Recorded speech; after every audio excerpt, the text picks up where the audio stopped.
Hi everyone, Colleen here. Today I want to show you how you can add color to your embossing folders. There's so many different ways that you can do that, and I'm going to show you one way today that you can do that using any ink pads that you have on hand. So grab your ink pads, grab your favorite embossing folder, and let's get started.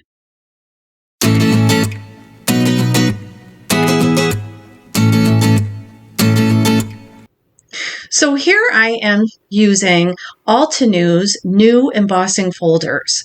It's a brand new release. They came out with 3 of them. What I love about these is the dimension that you have on them. Today's embossing folders have a lot more depth and dimension, which really make it fun to ink them up. So these are the 3. And today we're going to focus on using one of the embossing folders, this one right here. So I'm going to grab some paper and I'm going to emboss through my die cut machine. And then you're going to see the fun. Now when I open this, this is where you see the fun. Look at all that depth. They're so beautiful. And this is what we're going to use to go ahead and ink up today. So I'm putting this on a white base so that you can see what I'm doing. And I'm going to use these colors from this model's dress because they're beautiful and I really like the idea of bringing those colors into it. So that's what I'm going to use today. So now I'm grabbing my Altenew inks. And actually, I'm starting with pigment ink because I want a white base so that you can see the color going before it. Doing direct to paper, very light touch. Don't go too heavy because you only want to get on the layers. I don't want the bottom layers to be inked up, so I use a very, very light touch. And I just go over it until I think that it looks good. And look at that. Isn't that beautiful? But we're not done. We're going to add more. So now this is where I'm going to grab colored ink. So I thought I wanted that ink and then I changed my mind and I decided to go with a lighter color ink. Altenew's inks are great for that.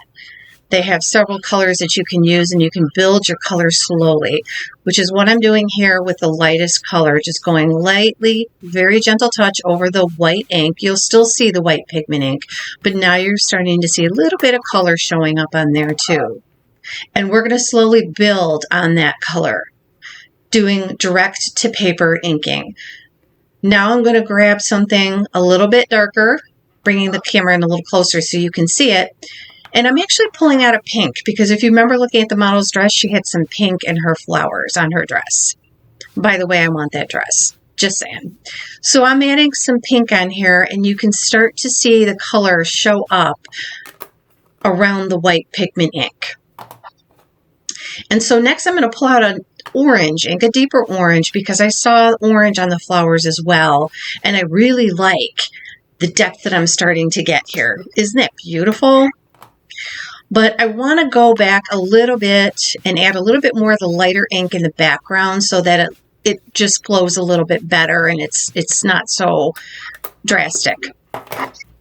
So that's what it looks like when you just do a direct ink to paper. Look at it. It's such an easy process, but look at what that does. And that's because Altenew's embossing folders have so much dimension to them. It makes it easy. So now I put this on a card base for you, and now I'm going to get ready to put my card together. And the first thing I'm going to do is add some shimmer spray because I love shine.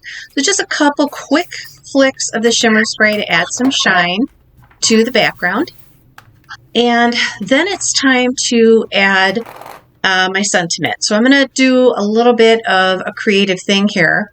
I came up with these vases, the mod vases that I love from the Altenew's stamp set, and I fussy cut them out and stamped them in some of the colors that were similar to the dress. Now I am using this collab stamp set from Simon Says Stamp, and Altenew, and I'm going to stamp a sentiment directly on one of the vases. I'm sorry it's off screen. You can't see it, but you will see it when I put my vases onto my card. So now I'm trying to line this up the way I'd like to see these look on here. And you can see the sentiment on there. It's very small, but I thought it fit in very nicely. And now I'm just gluing them on. And that background piece is just a gold piece. It's a die cut from Altenew. And I wanted to put that there so that those pots stand out a little bit more and they don't blend into the background. So I'm just gluing everything on and putting them where I really would like to see them on here. And once that's ready, then I'm ready to commit. And liquid glue is good for this type of thing, so you can move things around a bit. And now I decided that I wanted to add a little bow, just to add a little more interest to it. And that's it for this card, guys. So it's really easy to add color to your embossing folders. And this took me under an hour to make this card. Thanks for stopping by, guys. I hope you have a wonderful day.